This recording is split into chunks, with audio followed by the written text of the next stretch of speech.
Welcome back to the lab, everyone. Today, we're going to look at some of the gear I rely on to survive the Everglades. Roll intro.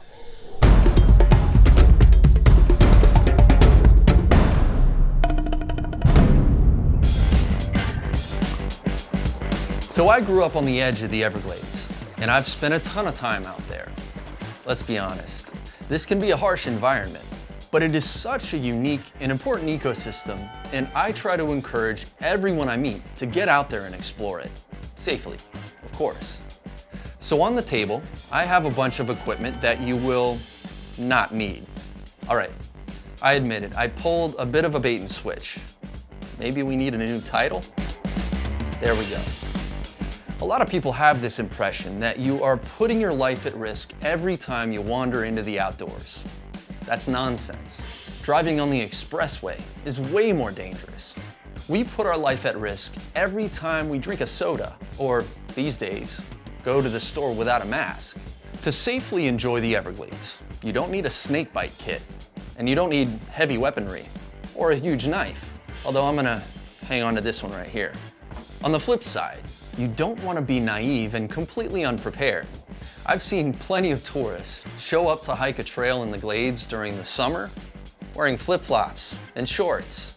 They usually last about 60 seconds before they're completely devoured by mosquitoes. Don't be that guy. You're also not going to war, but it's a good idea to be prepared. If you have the right basic gear and knowledge, it'll allow you to appreciate the Everglades for what it is. An amazing and important natural treasure. So first things first, field guides. If you're exploring the great outdoors, wherever it is, it's smart to read up about the environment. Exercise that old brain. The more you know about a place, the richer the experience will be. Also, it's good to be able to identify what's safe and what to give space. Which plants can give you a rash if you touch them? Which snakes are venomous, that sort of thing. Now for the gear. Like I said, the Everglades can be a bit harsh, but only if you're not ready. During the summer months, it can be really hot, humid, buggy, and wet. But if you prepare, you'll have a much more comfortable experience. So I've broken my gear into 4 categories as follows: sun, skeeters, sustenance, and other stuff. Let's start with sun.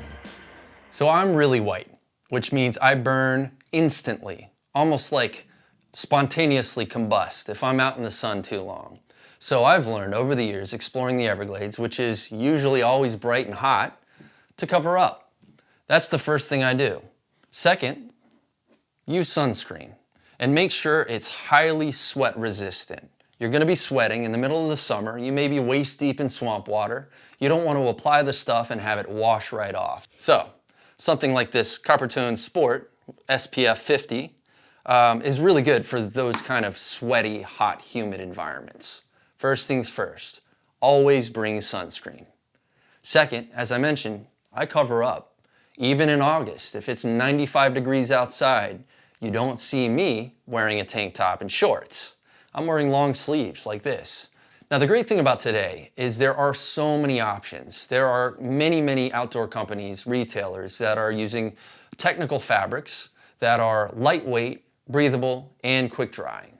Now, one of the bad things about a lot of these technical fabrics is they usually contain a lot of plastic. And we know that's not good for the environment. Things like nylon and polyester.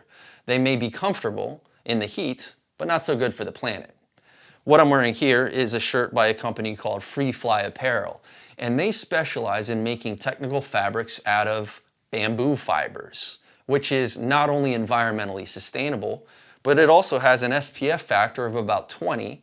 It's quick drying, it has antimicrobial properties, and it's just buttery smooth. You ought to try this shirt. I love this shirt.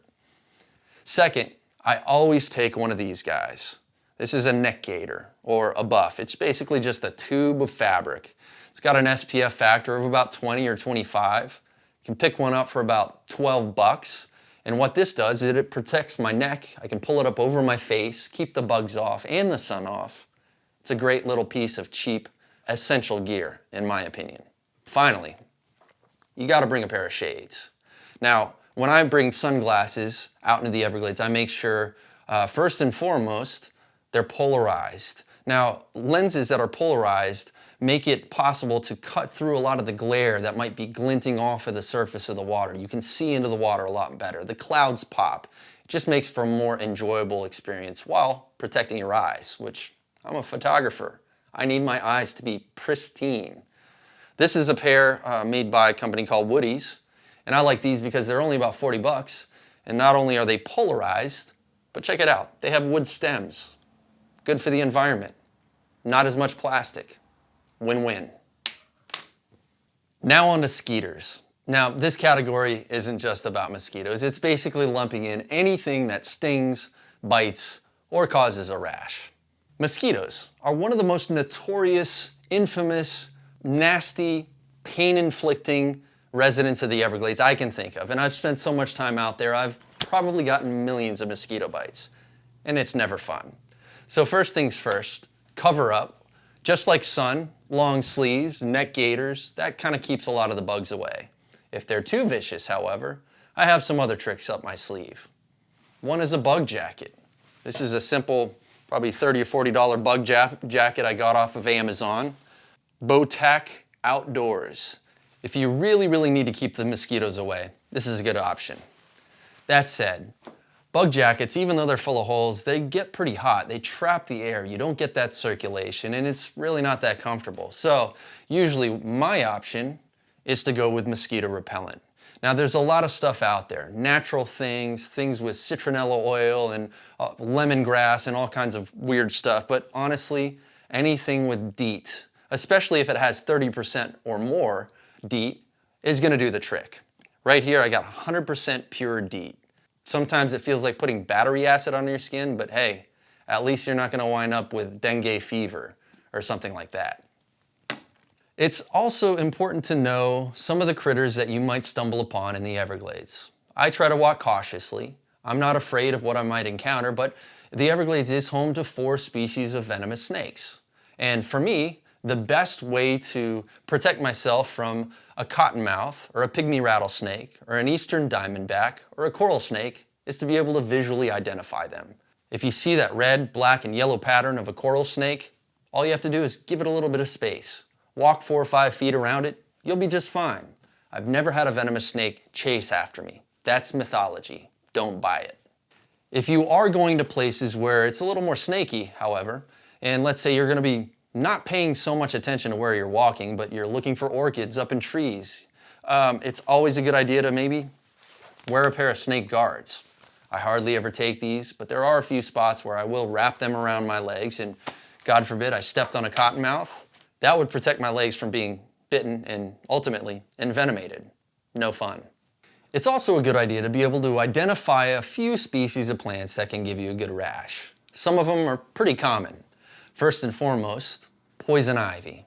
Now, this is a plant that grows throughout all sorts of temperate regions in the northeastern United States, all the way down south here to South Florida.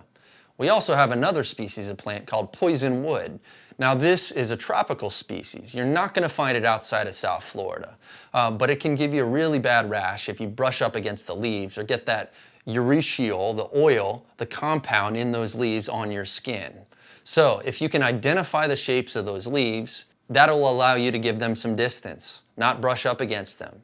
If you do, wash your skin very well with soap, something with a lot of lye in it. There's also a product called Technu, which is a cream that gets away all that oil that can cause those nasty rashes. Sustenance.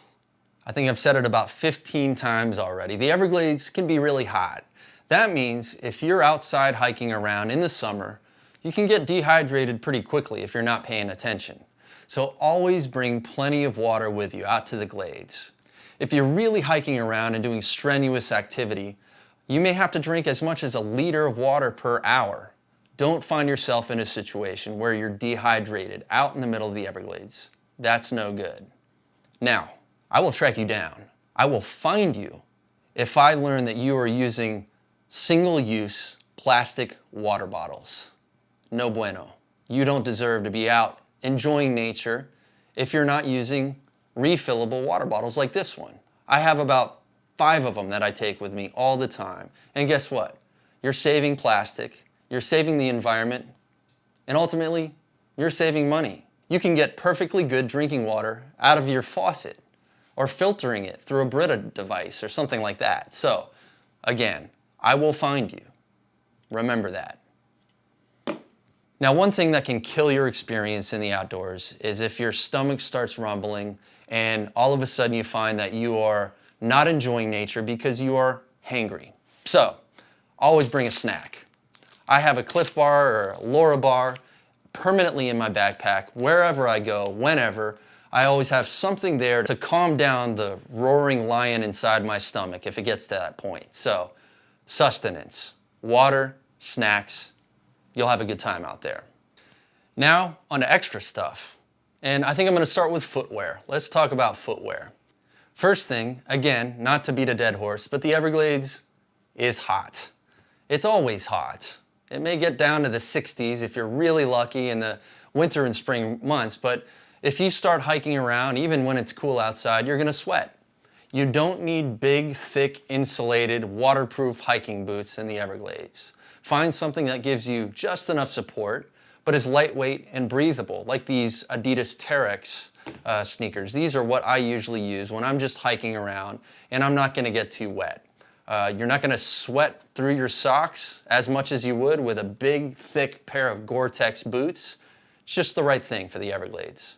So when I'm exploring a lot of the wetland habitats out in the Everglades, I rely on a good pair of water shoes, like these Morels. This is the Morel Mypo. A little bit expensive, but these things last. They're quick drying, they're full of tiny little holes that are just good enough to squish the water out of your footbed without letting little pokey sticks and things inside. These are fantastic, and they live in my truck. I wear them almost every time I go out into the Everglades. Cutlery. Now, I made fun of people that take big survival knives and machetes out into the Everglades because you don't really need something like that. For me, a pocket knife isn't a weapon, it's a tool. And because I'm a photographer, I need just the right tools. Now, what I have here is something called the Leatherman Skeletal. And what I love about this is it has only the tools that I ever need. A little pair of pliers, a flathead, and a Phillips screwdriver tip. I'm always having to adjust little bolts and things on my camera. And if I need to trim something here and there, it's got a good, nice little serrated blade. So again, not a weapon, but a tool that I rely on quite a bit. Fantastic right here. Cell phone. This is probably not something you expected me to talk about in this video, but for me, like the knife, a cell phone is a tool. It's not something I use out in the Everglades to watch YouTube videos like this one or Snapchat friends. Instead, it's full of handy little tools that I use quite often. Things like offline maps, things like bird identification guides, like plant identification guides, all sorts of apps that really can make your experience a lot more enjoyable while you're out there. And finally, a good pair of optics, whether it be binoculars or a camera. When you're out in nature, you want to experience the moment. You want to see the birds. You want to get a closer view. And if you're not snapping photos, maybe you're just enjoying the sights and sounds. And a good pair of close focusing binoculars like this one, Nikon Travelite, are just going to make your experience that much more enjoyable. So that's it. The gear I use to not so much survive, but enjoy the Everglades. Don't be intimidated by nature, but be equipped. Don't be that guy. Don't be that guy. There we go. Now get out there and explore, and of course, leave only footprints. I'll catch you all next time.